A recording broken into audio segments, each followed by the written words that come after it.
míos, en medio de esta pandemia, el Señor sigue exhortando a su iglesia.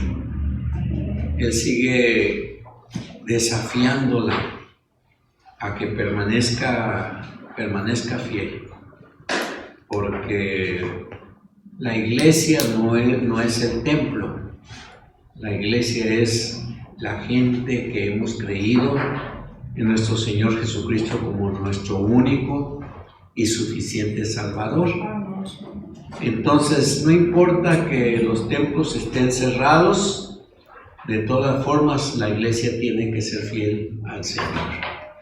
Siempre esto ha ocurrido así en aquellos países donde está prohibido ir a los templos a adorar el nombre de Dios. Hermanos, no han podido detener a la iglesia. La iglesia sigue fiel, sigue adelante, y podemos acordarnos todos esos episodios que se han vivido en todo el mundo, donde se ha prohibido incluso que se predique a Cristo Jesús. Todavía hay lugares donde se prohíbe. El otro día estaba mirando un video que alguien subió sobre un hermano que vive en esos países donde está prohibido hablar de Cristo Jesús. Pero este hermano tiene una carcachita y ahí hizo un letrero sobre Jesús, y cada vez que la policía se le acerca para reclamarle sobre ese letrero, él siempre le dice: bueno, si me van a multar por eso, pues múltenme, pero Jesucristo es tu único Salvador, tú debes de creer en Él. Y todavía no lo apresan, pero dice: pero no puedo callar. Y hermanos, aquí pues no nos han perseguido todavía. La pandemia nos ha limitado, pero eso no quita de nuestras espaldas esa carga de ser fiel al Señor. No importa lo que nos ocurra, vamos a ser fiel al Señor, vamos a hablar de Cristo Jesús, porque así lo dice la palabra de Dios. Déjenme leerles un pasaje de la Escritura en 1 Corintios capítulo 11, versículo 1. Dice: sed imitadores de mí, así como yo de Cristo. Un pasaje muy cortito, pero que tiene una enseñanza muy especial. Y lo mismo se lee en Filipenses capítulo 3, donde dice: hermanos, sed imitadores de mí y mirad a los que así se conducen según el ejemplo que tenéis en nosotros. El apóstol Pablo en ambos pasajes habla de que debemos de imitar a Cristo Jesús. Ese es nuestro trabajo, ese es nuestro papel, esa es nuestra encomienda, esa es nuestra preocupación, ser imitadores de Cristo Jesús. Y ese es parte de nuestro trabajo como iglesia del Señor, darle a conocer a la gente quién es el Señor. Y en realidad no en palabras, porque las palabras el viento se las lleva y se pueden olvidar, pero el ejemplo no. Y usted y yo estamos aquí precisamente para hablar, pero para manifestar lo que Dios ha hecho en nuestra vida. Así que un desafío es que siempre la visión de Dios debe estar en nuestra mente. No solamente la visión, la misión que tenemos debe estar en nuestra mente, porque solamente así la obra de nuestro Dios se realiza. En Hechos capítulo 19, versículo 21, nos cuenta que el apóstol Pablo, después de recorrer Macedonia y Acaya, dice el versículo 21, él decidió seguir con el trabajo de Dios. No solamente tenía que estar en Jerusalén, sino tenía una carga muy especial dentro de su corazón, ir hasta Roma. Pero como una vez les dijeron los soldados, pero no puedes ir a Roma porque nadie te ha pedido allá. Y él estuvo a tanto y tanto insistiendo que al final de cuentas lo llevaron preso hasta Roma. Y el apóstol Pablo cumplió con ese trabajo. Claro que él tuvo cargas muy pesadas en el desarrollo de su ministerio, y él lo cuenta con mucha atención cuántas veces él había sido atacado solamente por hablar de Cristo Jesús, y hasta fue llevado ante la misma corte del gobernador en turno, en el lugar donde estuviera, para responder por qué predicaba. Usted sabe que los enemigos que siempre lo persiguieron donde quiera que iba eran los mismos judíos, y alguno que otro judaizante. O sea, no eran judíos, pero creían en la religión judaica y se habían convertido en enemigos gratuitos para el apóstol Pablo. Así que él podía llegar a un lugar y ya estaban los enemigos esperándole con el señuelo de la religión, y el apóstol Pablo tenía que enfrentarlos. Pero él no descuidaba su propósito, porque tenía una visión en mente. Tenía que cumplir con el plan de Dios. Y acuérdense que el apóstol Pablo, antes de tener esta visión, él tenía otra visión, tenía otro propósito, tenía una misión que nadie se la dio, él mismo la adquirió y la acomodó de tal manera que pudiese cumplir con ella. ¿Y cuál era su visión? Acabar con el cristianismo, porque él quería que la religión judaica prevaleciera, y él estaba con todo eso, y donde quiera que sabía de alguien que era cristiano, él buscaba el modo para encarcelarlo, y en muchas ocasiones esa gente moría. Y el caso más patético es Esteban, que fue uno de los diáconos de la iglesia del primer siglo, que él se concretó no solamente a cumplir con su labor dentro de la iglesia a la que pertenecía, sino que él salía a predicar. Y por andar predicando, los judíos lo apresaron. Y cuando lo tuvieron, hermanos, cerca, lo apedrearon, y el apóstol Pablo ahí estaba, antes de convertirse al evangelio. Yo me lo imagino echándole porras a la gente para que acabaran con aquel que había osado predicar el nombre de Jesús. Y le quedó muy marcada la experiencia de Pablo. Veo los cielos abiertos y al Hijo del Hombre sentado a la diestra del Padre. Todo eso lo escuchó el apóstol Pablo. Y tiempo después, cuando iba en la encomienda de destruir a los cristianos, él se topó cara a cara con el Señor Jesús, camino a Damasco. Y aquella experiencia fue, hermanos míos, sin igual. Nunca el apóstol Pablo, que no era apóstol todavía, había tenido.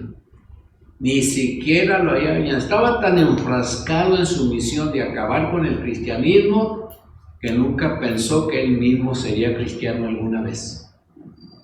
Y ahora está cara a cara con el Señor Jesús. Si se acuerdan la charla de Pablo con el Señor Jesús, ¿quién eres, Señor? Y el Señor se identifica: yo soy Jesús a quien tú persigues. No le dijo: yo soy Jesús y tú estás persiguiendo a la iglesia y eso está muy mal. No, él se identifica con la iglesia de Jesucristo. Por eso le dice: yo soy Jesús a quien tú persigues. Y es una cosa muy mala tratar de patear el aguijón. El aguijón era una vara larga y en la punta tenía de veras una punta metálica, y con esa le picaban a los bueyes cuando andaban trabajando para que se movieran más rápido.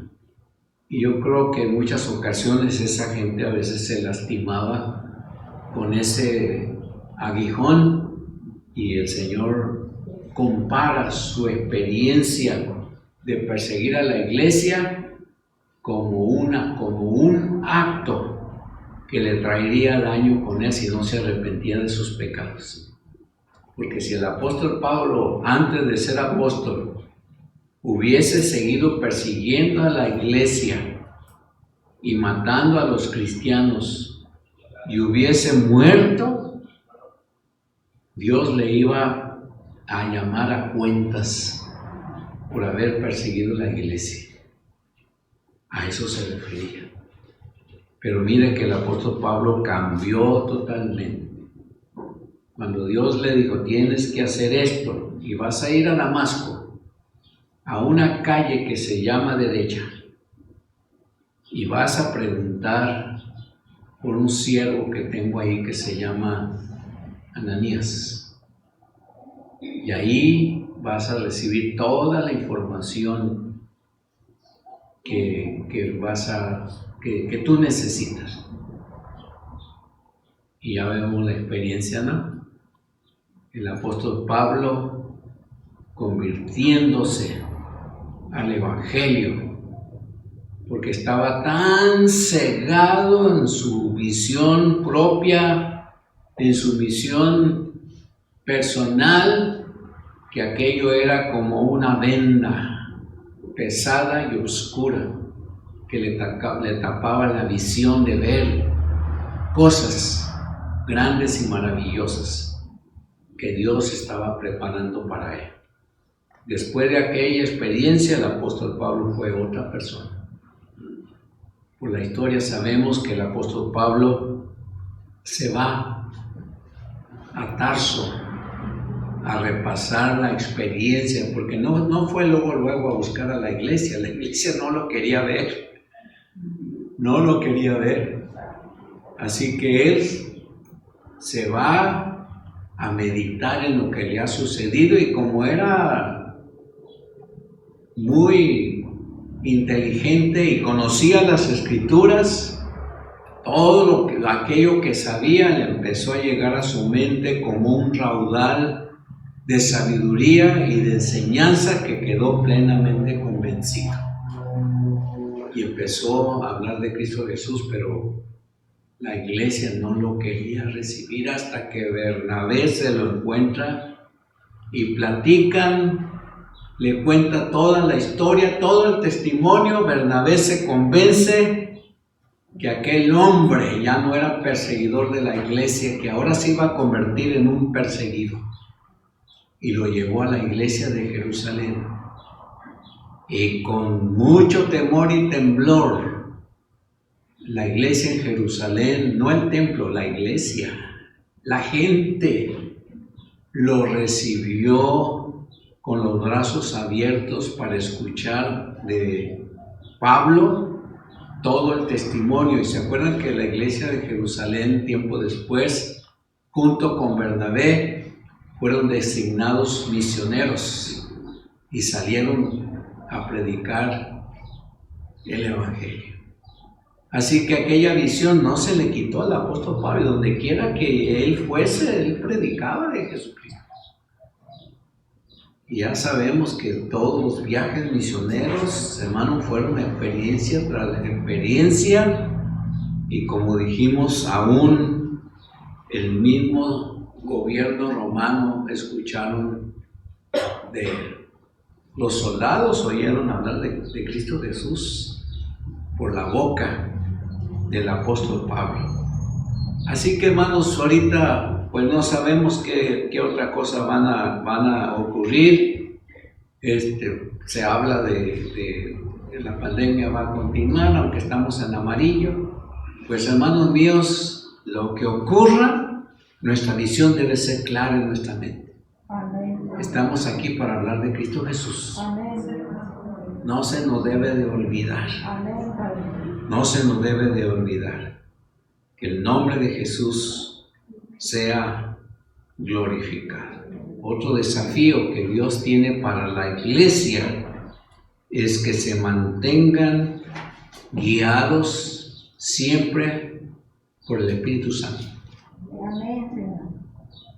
Usted sabe que el Espíritu Santo es nuestro guía.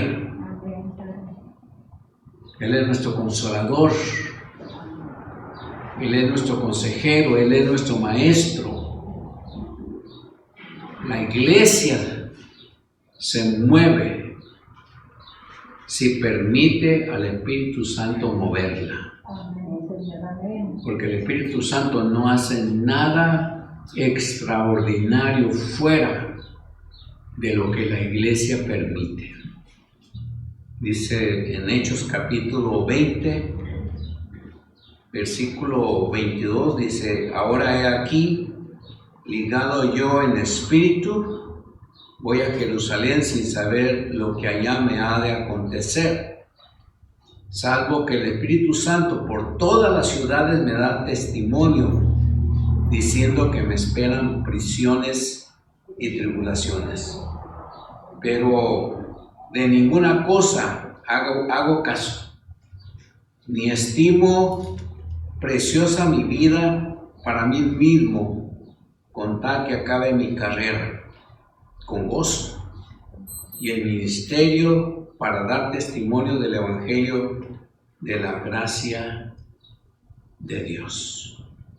El Espíritu Santo iba a guiar al apóstol Pablo para predicar, para hablar del Señor Jesús. Yo creo que nosotros debemos de aprender del apóstol Pablo, hermano. Cuando la gente nos invite a hablar, hay que creer que no son las palabras nuestras las que van a conmover a la gente, sino que es el Espíritu de Dios que va a convencer a esa persona. Y esa es mi oración, que Dios convenza a esa persona no por mis palabras, sino por la palabra del Señor. Porque esa persona no me necesita a mí, esa persona necesita a Cristo Jesús. Y solamente Él le podrá ayudar. Nosotros podemos ser creyentes fieles, podemos ser obreros del Señor, pero hay una cosa y un detalle, hermanos. No hay una garantía que por el solo hecho de ser creyentes fieles y ser obreros del Señor, todas las cosas tienen que salirnos muy bien. Todo tiene que ser una bendición extraordinaria. Porque el Señor tiene que probar nuestro llamado. Él tiene que pulir nuestro mensaje. Él tiene que quitar todas esas cosas que estorban en nuestro testimonio, porque todavía hay muchas cosas, hermanos, que nos estorban. Todavía estamos en la lucha. Todavía estamos en la lucha. Y de repente podemos ser estorbos para la gente. Creemos que estamos haciendo las cosas bien y no las estamos haciendo bien. tenemos que ser más dóciles. Tenemos que ser más dóciles, más obedientes, para que el Señor, al probarnos, pues hermanos, nos ayude a trabajar. En el versículo 22, cuando dice, voy a Jerusalén con el espíritu encadenado, está hablando de lo que él siente en ese momento, que él va a ir a un lugar donde la gente no quiere saber de Cristo Jesús. Va a ir a la misma Jerusalén.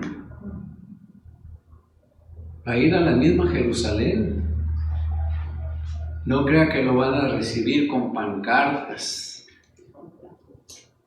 con desfile, con aplausos, con luces multicolores.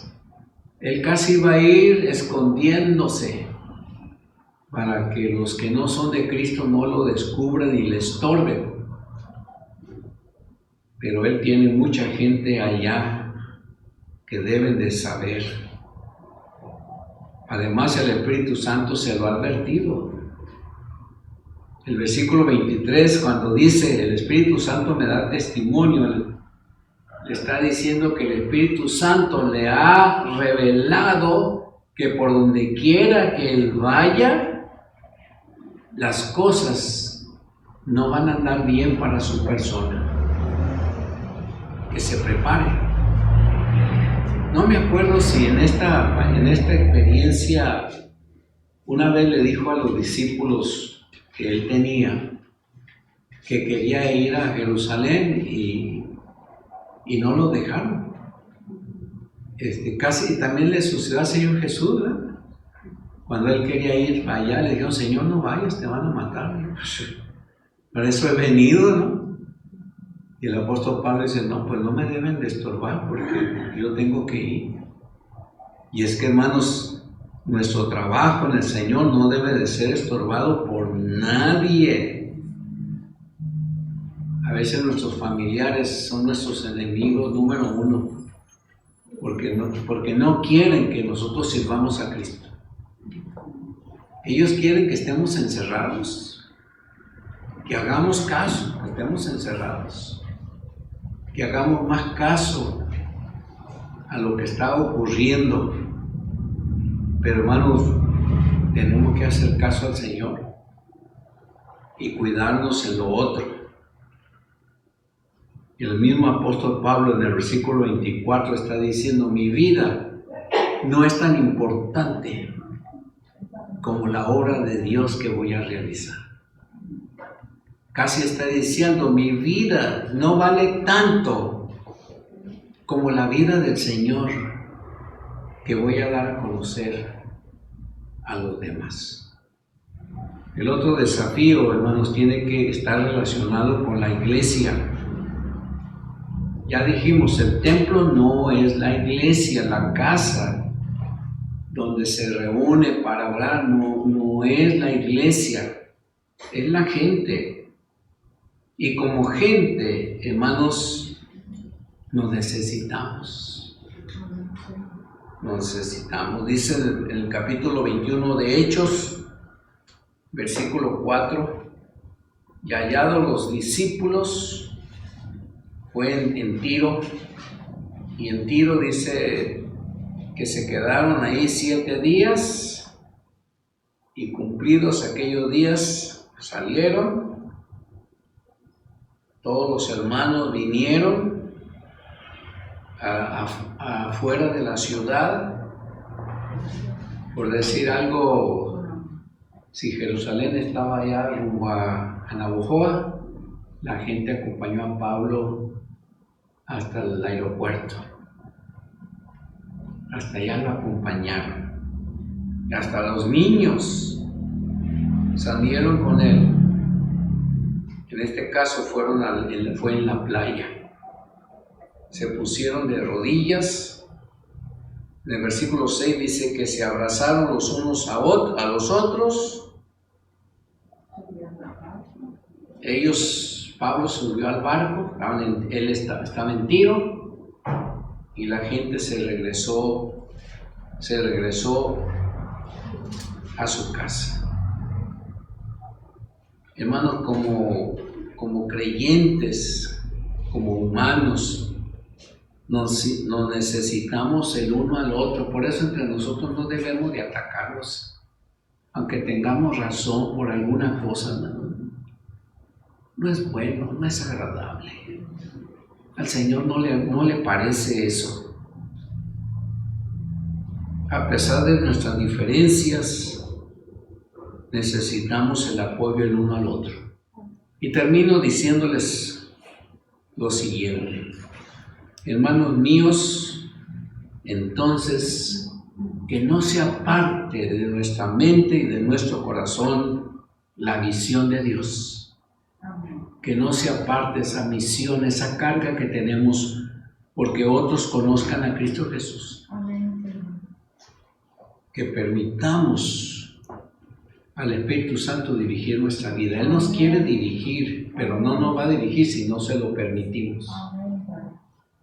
Él es poder y nos puede dirigir a fuerzas, pero ese no es el plan de Dios. Él quiere que cada uno de nosotros nos demos cuenta de nuestra propia situación y recordar también, hermanos, que el Señor quiere que la comunión con su iglesia se mantenga, no importa la situación.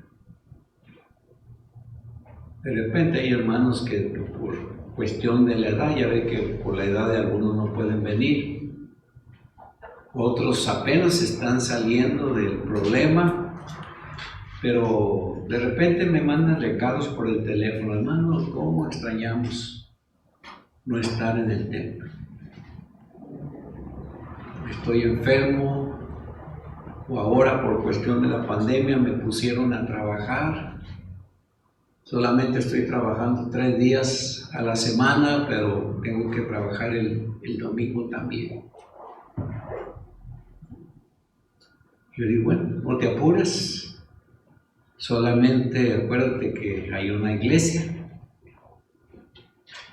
y está lista para recibirte en el momento en que se pueda. Y ese es nuestro trabajo, mantenerlos animados para que no se olviden del Señor.